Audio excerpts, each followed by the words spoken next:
ಇವತ್ತು ಅಷ್ಟೈಶ್ವರ್ಯ ಕರುಣಿಸೋ ವರಮಹಾಲಕ್ಷ್ಮಿ ಹಬ್ಬ. ನಾಡಿನೆಲ್ಲೆಡೆ ಹಬ್ಬಕ್ಕೆ ಭರದ ಸಿದ್ಧತೆಗಳು ನಡೆದಿವೆ.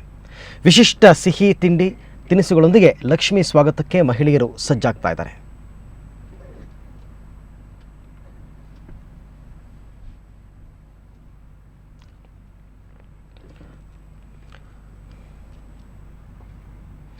ಇನ್ನು ತುಮಕೂರಿನ ಐತಿಹಾಸಿಕ ಗೊರವನಹಳ್ಳಿ ಮಹಾಲಕ್ಷ್ಮಿ ದೇವಾಲಯದಲ್ಲಿ ಕೂಡ ವಿಶೇಷ ಪೂಜೆ ನಡೀತಾ ಇದೆ. ಬನ್ನಿ, ನಮ್ಮ ಪ್ರತಿನಿಧಿ ಪ್ರತಿಮಾ ಭಟ್ ಅಲ್ಲಿಂದ ನಮ್ಮ ಜೊತೆ ಇವಾಗ ನೇರ ಸಂಪರ್ಕದಲ್ಲಿದ್ದಾರೆ. ಪ್ರತಿಮಾ, ಹೇಗಿದೆ ಪೂಜಾ ವಿಧಿವಿಧಾನಗಳು, ಹೇಗೆ ನಡೀತಾ ಇವೆ? ಜನತೆ ಅಲ್ಲಿ ಹೇಗೆ, ಭಕ್ತಾದಿಗಳು ಹೇಗೆ ನಡೆದಿದ್ದಾರೆ, ಏನಿದೆ ಅಲ್ಲಿನ ವಿಶೇಷತೆ?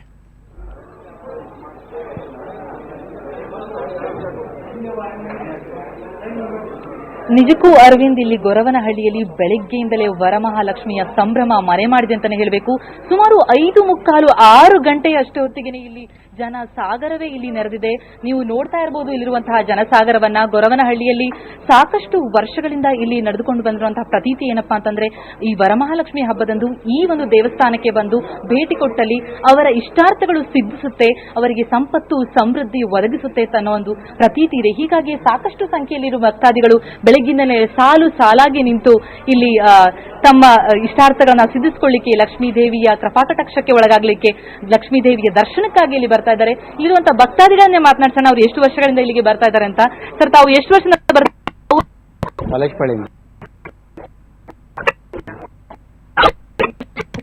ಏನ್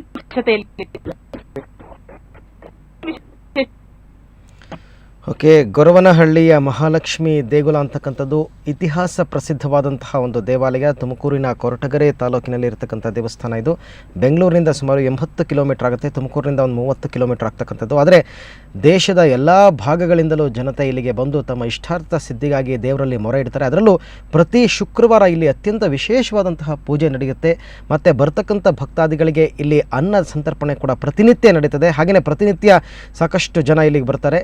ಆದರೆ ತುಂಬಾ ಇಲ್ಲಿ ಪ್ರವಾಸಿಗರು ಬರ್ತಾ ಇದ್ರು ಕೂಡ ಪ್ರವಾಸೋದ್ಯಮ ಅಂತಕ್ಕಂಥದ್ದು ಬಹಳ ಮಟ್ಟದಲ್ಲಿ ಇಲ್ಲಿ ಬೆಳೆದಿಲ್ಲ ಅಂತಕ್ಕಂಥದ್ದು ಒಂದು ಕೊರಗು ಇದ್ದೇ ಇದೆ ಇಲ್ಲಿನ ಜನಗಳಿಗೆ. ಅದರಲ್ಲೂ ಇವತ್ತು ವರಮಹಾಲಕ್ಷ್ಮಿ ಹಬ್ಬದ ವಿಶೇಷವಾಗಿ ಇವತ್ತು ಬೆಳಗಿನ ಜಾವ 4:30ರಿಂದ ಇವತ್ತು ಪೂಜಾ ವಿಧಿವಿಧಾನಗಳು ಕೈಂಕರ್ಯಗಳು ಇಲ್ಲಿ ಶುರುವಾಗಿದೆ. ಇವತ್ತು ರಾತ್ರಿಯ ತನಕ ಕೂಡ ಇಲ್ಲಿ ಪೂಜೆಗಳು ನಡೀತಾನೆ ಹೋಗುತ್ತೆ. ಸರಿಸುಮಾರು 3-4 ಬಾರಿ ಮಹಾಮಂಗಳಾರತಿ ಇಲ್ಲಿ ನಡೀತಾ ಇರತಕ್ಕಂಥದ್ದು. ಈ ಸಂದರ್ಭದಲ್ಲಿ ದೇವತೆಯ ದರ್ಶನ ಪಡೆಯೋದಕ್ಕೆ ಭಕ್ತಾದಿಗಳು ಸಾಕಷ್ಟು ಸಂಖ್ಯೆಯಲ್ಲಿ ನೆರೆದಿರ್ತಕ್ಕಂಥದ್ದು. ಆ ಎಲ್ಲ ವಿಚಾರಗಳನ್ನ ನಮ್ಮ ಪ್ರತಿನಿಧಿ ನಮಗೆ ನೀಡಿದ್ದಾರೆ.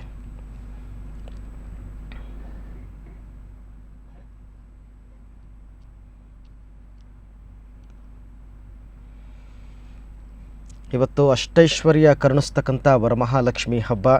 ಪ್ರತಿಯೊಂದು ಊರು ಅಂತಂದಮೇಲೂ ಕೂಡ ಅಲ್ಲೊಂದು ದುರ್ಗಾ ಗುಡಿ, ಮಹಾಲಕ್ಷ್ಮಿ ಗುಡಿ ಇದ್ದೇ ಇರತಕ್ಕಂಥದ್ದು. ಹಾಗೆಯೇ ಬೆಂಗಳೂರು ಕೂಡ ಇವತ್ತು ಸಂಭ್ರಮದಿಂದ ಮನೆ ಮಾಡಿದೆ. ಯಾಕೆಂತಂದರೆ ವರಮಹಾಲಕ್ಷ್ಮಿ ಹಬ್ಬದ ಒಂದು ಸಿದ್ಧತೆ ಎಲ್ಲ ಕಡೆ ಹೆಚ್ಚಾಗಿ ಕಂಡುಬರ್ತಾ ಇದೆ. ಈಗ ನೀವು ನೋಡ್ತಾ ಇರತಕ್ಕಂಥದ್ದು ಇದು ಒಂದು ಲಕ್ಷ್ಮೀ ದೇಗುಲದಲ್ಲಿ ಭಕ್ತಾದಿಗಳು ಇವತ್ತು ನಿಂತಿರತಕ್ಕಂಥದ್ದು. ಇದರ ಜೊತೆಗೆ ತುಮಕೂರು ಜಿಲ್ಲೆ ಕೊರಟಗೆರೆ ತಾಲೂಕಿನ ಗೊರವನಹಳ್ಳಿ ಮಹಾಲಕ್ಷ್ಮಿ ದೇಗುಲದಲ್ಲೂ ಕೂಡ ಇವತ್ತು ಸಾಕಷ್ಟು ವೈವಿಧ್ಯತೆ ನಡೆದಿದೆ.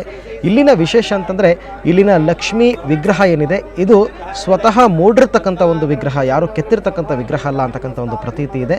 ಇದಕ್ಕೆ ಒಂದು ಐತಿಹಾಸಿಕ ಹಿನ್ನೆಲೆ ಕೂಡ ಇದೆ, ಒಂದು ಬಹಳ ಇಂಟ್ರೆಸ್ಟಿಂಗ್ ಒಂದು ಕತೆ ಕೂಡ ಇದೆ. ಯಾತಕ್ಕೋಸ್ಕರ ಇಲ್ಲಿ ವಿಗ್ರಹ ಸ್ಥಾಪನೆ ಆಯಿತು, ಯಾತಕ್ಕೋಸ್ಕರ ಇಲ್ಲಿ ಕಲಶ ಸ್ಥಾಪನೆ ಆಯಿತು ಅಂತಕ್ಕಂಥದ್ರ ಬಗ್ಗೆ.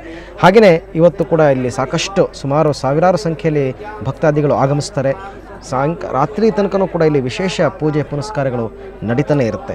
ತುಮಕೂರಿನ ಐತಿಹಾಸಿಕ ಗೊರವನಹಳ್ಳಿ ಮಹಾಲಕ್ಷ್ಮಿ ದೇವಾಲಯದಲ್ಲಿ ವಿಶೇಷ ಪೂಜೆ ನಡೀತಾ ಇರ್ತಕ್ಕಂಥದ್ದು.